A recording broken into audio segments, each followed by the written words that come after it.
Hello everyone and welcome to the 5 Minute Max Review. My name is Paul and I've got 5 minutes or less to tell you if God of War is a game worth your time. So no time to spare, let's get into it. God of War is based in the world of Midgard, a realm rich in Norse mythology. Kratos, the God of War himself, has been living life as a mortal in Midgard with his wife Freya and his son Atreus. The game starts with Kratos and his son preparing Freya's body for her ceremonial cremation. Freya had requested her ashes be scattered at the tallest mountain in Midgard, which seems like a simple and straightforward request. However, Kratos inadvertently gets himself involved in the quarrels of the Norse gods, in particular Balder, the son of Odin. After a fierce confrontation with Balder, Kratos is forced to make the harsh and long journey with his son to spread Freya's ashes. God of War is big on story and lore, offering it frequently. The world is littered with runes, depictions and scrolls detailing the rich history of Midgard and the realms it's connected to. God of War also leans heavily on its father and son narrative. Kratos at first is cold and indifferent to his son, hiding his own godhood, but as their journey becomes more complex, their relationship too deepens. It can feel slow in parts, but around the halfway mark the story starts to connect itself together organically, and it's an amazingly well crafted personal tale between the core characters. God of War is an action-adventure RPG. When you first start, you may draw similarities between God of War and the Dark Souls series, but really God of War has more in common with previous entries or games like Devil May Cry and Ninja Gaiden. Combat is fast, fluid and brutal. Kratos can use his axe or bare hands to fight enemies. You can also command Atreus to fire arrows at a particular target or summon ethereal beings to aid in combat.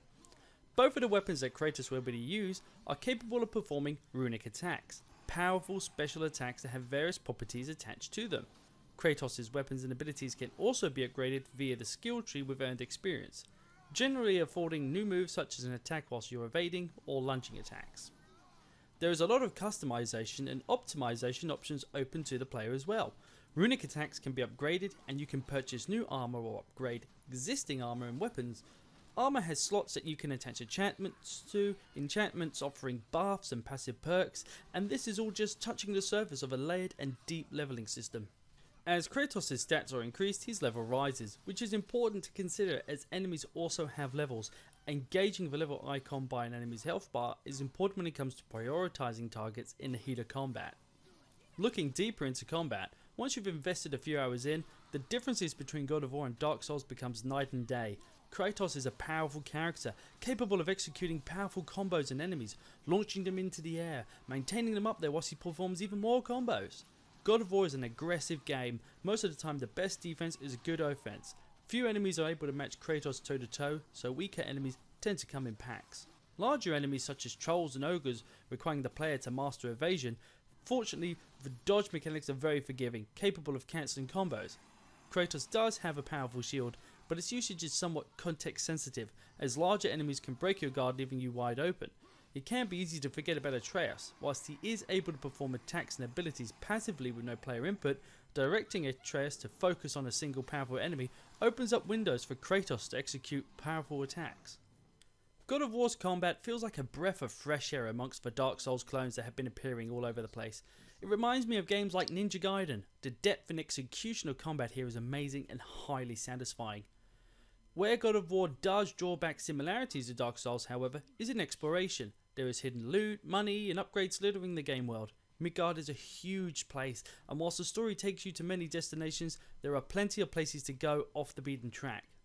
Environments are beautiful and rich. The level of graphical fidelity in God of War is astounding, and it's quite possibly one of the most gorgeous looking games I've ever played. The level design is exceptional, the places you visit feel organic and no two areas look the same.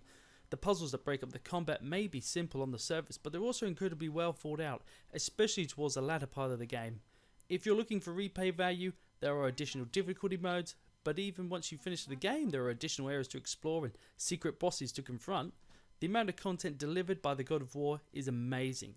There may be no multiplayer component to God of War, but it doesn't need it. It's a timeless gem that is fun to play and wholly worth your time.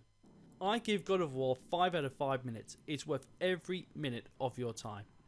That's this review all wrapped up. I hope you enjoyed this video and found it informative. And with no time to spare, I'll see you later.